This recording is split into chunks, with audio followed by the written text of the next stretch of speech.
India के वजीर दिफा राजनाथ सिंह ने सिंध को वापस लेने का ऐलान कर दिया है। यानी फिर कराची भी इंडिया का हिस्सा होगा। अब सवाल ये पैदा होता है कि क्या इंडिया अपने इस प्लान में कामयाब हो जाएगा।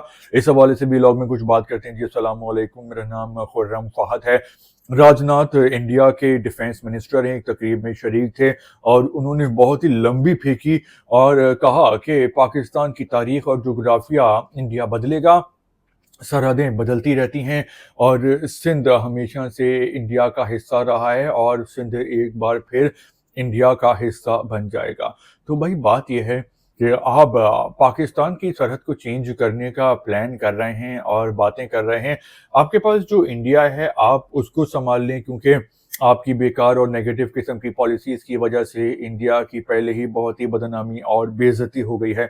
और ऐसा ना हो कि इंडिया की सरहदें और जोग्राफिया तब्दील हो जाए, जो कि हमेशा होता ही रहा है।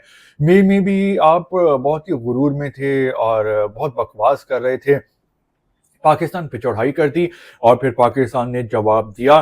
तो मई से आज नवंबर हो गया है, इतने महीने हो गए हैं, लेकिन आप लोगों की जो बेइज्जती हुई है उसमें कमी नहीं आ रही है, दुनिया भूल नहीं रही है।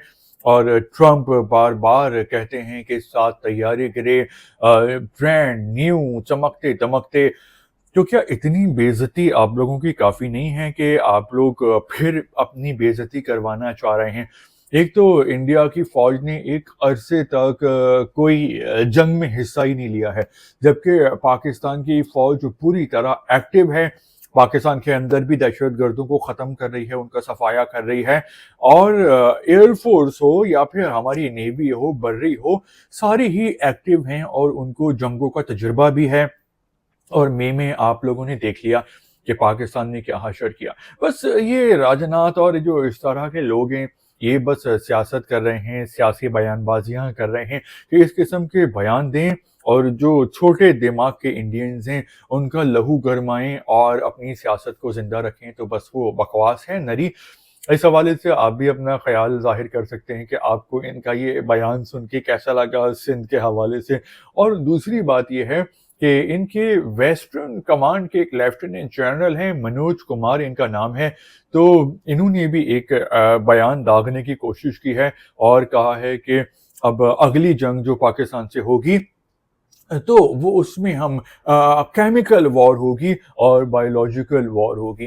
यानी उनका ये कहने का मकसद है कि हम पाकिस्तान के पानी को जहरीला कर सकते हैं, पाकिस्तान की जो फसलें हैं उनके बीजों को जहर आलूद कर सकते हैं, बीजों का खात्मा कर सकते हैं। जिस तरह कोरोना आ गया था कि आप जरासीम का हमला कर सकते हैं किसी जगह पर, और इस तरह की बातें कर रहे हैं कि न्यूक्लियर वॉर होगी। इससे एक बात तो ये क्लियर होती है कि मई में जो इनका आमना सामना हुआ, इंडिया पाकिस्तान से 8 गुना बड़ा है। इकोनॉमी में भी फौज भी बड़ी है, आबादी भी बड़ी बड़ी है और उनकी जगह भी बड़ी है। महलो वकू के हिसाब से बात कर रहा हूँ। तो ये यकीनन उस पाकिस्तान से, हम तो पाकिस्तान में तो जानते ही हैं कि सब इनको मार पड़ी थी, दुनिया भी जानती है, दुनिया के तमाम बड़े चैनल, सहाफ़ी, अखबार। लेकिन इंडिया में इन्होंने प्रोपोगंडा किया हुआ है कि इंडिया ने पाकिस्तान को डरा दिया था। तो अगर ये मई में जीत चुके होते तो इनको ये केमिकल वॉर की धमकी देने की ज़रूरत ही नहीं होती।